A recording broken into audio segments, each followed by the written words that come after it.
Tudo aconteceu no dia 4 de dezembro de 1949, na cidade de Barra Mansa, localizada no Rio de Janeiro, quando Mário Restier retornava para Volta Redonda após visitar o sítio do seu pai.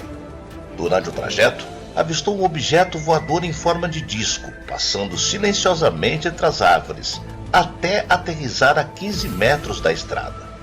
Enquanto observava, ouviu uma voz lhe dizendo: "Não tenha medo. Quer saber do que se trata? Sabemos que você acredita em nós."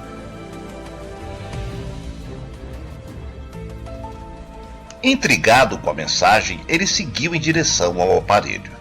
Para sua surpresa, abriu-se uma porta revelando 2 tripulantes baixos que acenavam amistosamente o convidando a entrar. De acordo com a descrição, os seres mediam cerca de 1,60 m de altura, trajando uma espécie de saiote romano e tinham a cabeça coberta por um gorro ou uma espécie de capacete. Receoso, Mário perguntou aos extraterrestres se acreditavam em Deus. E eles imediatamente responderam que Deus era apenas um só.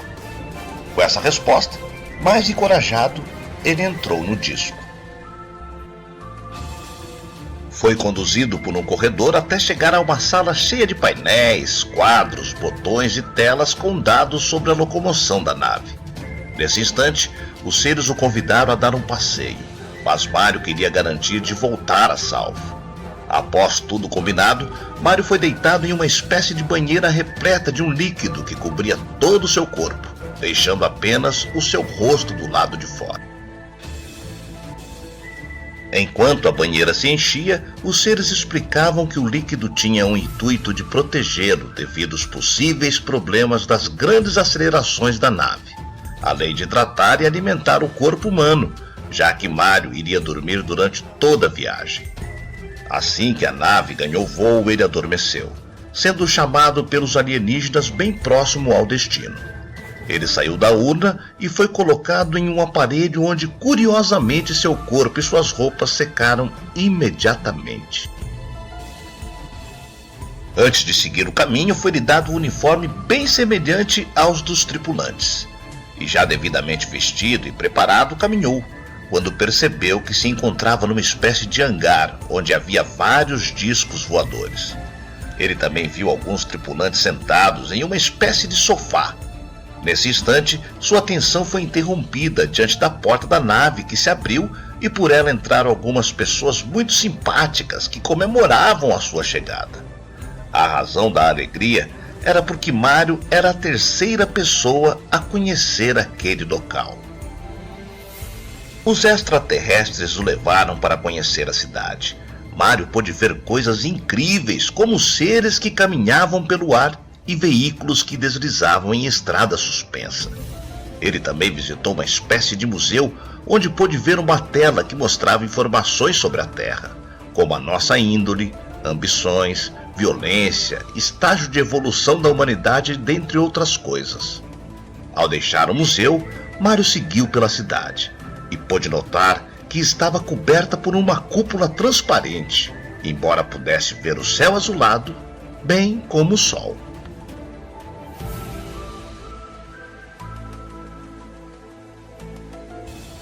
Em meio à observação, os seres explicavam que em seu planeta a taxa de mortalidade era bem baixa e a expectativa de vida era de quase 300 anos terrestres.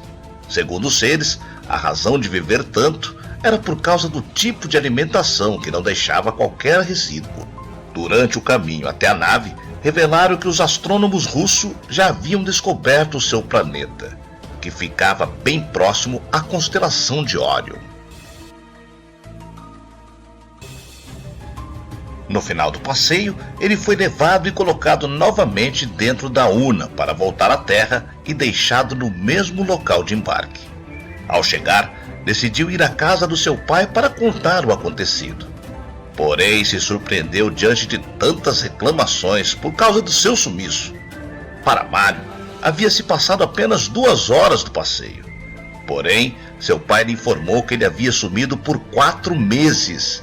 Mário entrou na nave no dia 4 de dezembro de 1949 e reapareceu em 14 de abril de 1950.